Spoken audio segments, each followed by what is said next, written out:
La participation diversifiée par rapport aux différents acteurs, mais aussi la participation diversifiée par rapport aux produits. Parce que ça fait 7 fois consécutivement que le Mali est là. Est-ce que vous pouvez déjà mesurer le chemin parcouru? Est-ce que ça a eu un impact sur ce qu'on présente, sur la manière dont les producteurs, par exemple, ils présentent leurs produits, ils cultivent, ils respectent les normes? Est-ce que cet impact est visible? Oui, il y a la 7e fois que nous participons et il y a une énorme amélioration.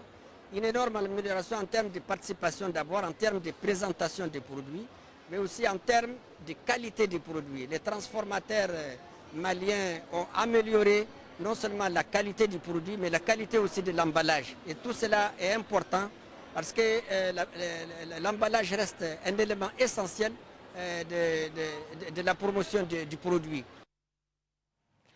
Retour au Mali pour parler de ces 55 hectares de la forêt classée de la Faya qui ont été emportés par les feux. La Faya est l'une des rares forêts classées dont dispose encore le Mali. C'est une forêt située à 12 km de Kassila sur la route de Ségou. Dans la région de Koulikoro, le feu serait allumé par le conducteur d'un camion. Alertés, les agents des eaux et forêts de Kassila sont vite parvenus à maîtriser l'incendie. Le ministre de l'Environnement et de l'Assainissement, accompagné du directeur national des eaux et forêts, s'est rendu sur le lieu pour constater les dégâts. Fademba Keïta y était son compte rendu. Ce sont 55 hectares sur les 5000 hectares reboisés de la forêt classée de la Faya qui ont été touchés par le feu. L'incendie qui a été maîtrisé par les agents des eaux et forêts de Kassela s'est réduit à 2 faits majeurs. L'autorité routière qui n'a pas nettoyé l'emprise de la route et ce tas de charbon allumé par les transporteurs. Une 10 tonnes qui était chargée de charbon de passage. Il y avait un sac qui était en feu. Ils ont fait descendre le sac au bord de la route.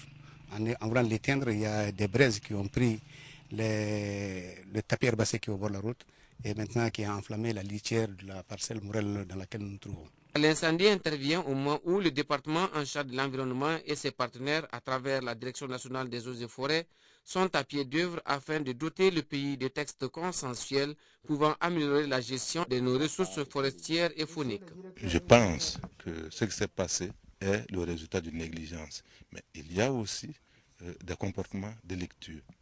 Alors que chacun comprenne que la préservation de nos ressources naturelles, la préservation de ces forêts est un devoir pour chacun d'entre nous. Trop c'est trop, rétorque le ministre de l'Environnement et de l'Assainissement. Selon le chef du département, tout acte de ce genre sera sévèrement puni et le ministre reste catégorique. Nous allons faire les investigations pour savoir quel automobiliste est auteur de cela et les mesures appropriées seront prises. De plus en plus, on ira vers l'application de la loi en termes de répression. La forêt classée de la Faya s'étend sur 80 000 hectares. Et pour sauver nos forêts, des projets naissent. Il s'agit du projet Forêt et adaptation au changement climatique en Afrique de l'Ouest. Le lancement a eu lieu ce matin même, d'une durée de 3 ans. Le projet aura pour but de promouvoir le concept adaptation. Alpha Maïga nous en parle. Mieux gérer les écosystèmes pour aider les populations à s'adapter aux risques climatiques actuels et dans le futur, c'est dans ce contexte qu'un nouveau projet vient de voir le jour. Il s'agit du projet intitulé « Forêt et adaptation au changement climatique en Afrique de l'Ouest ». La présente rencontre marque son lancement. Pour une durée de 3 ans, le projet sera exécuté au Mali sous la coordination de CIFOR, avec une étroite collaboration et une étroite implication de l'Agence de l'environnement et du développement durable et des structures chargées des questions de forêt et de changement climatique.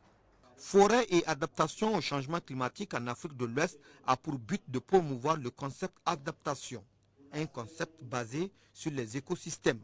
Le dialogue et la concertation pour une meilleure intégration de l'adaptation au climat sont également des missions assignées au nouveau projet. Un projet qui bénéficie aujourd'hui du soutien financier du Fonds français pour l'environnement mondial. L'initiative du projet est du Centre de recherche forestière international. 15e session du conseil d'administration de l'OPIB tenue ce matin à Baguineda. À l'ordre du jour, le rapport d'activité de l'année 2011, le projet de budget et le programme pour l'année 2012. La campagne 2011-2012 a été marquée par le revêtement du canal principal du périmètre, la maîtrise totale de l'eau des plaines de Tanima et Sienkoro, la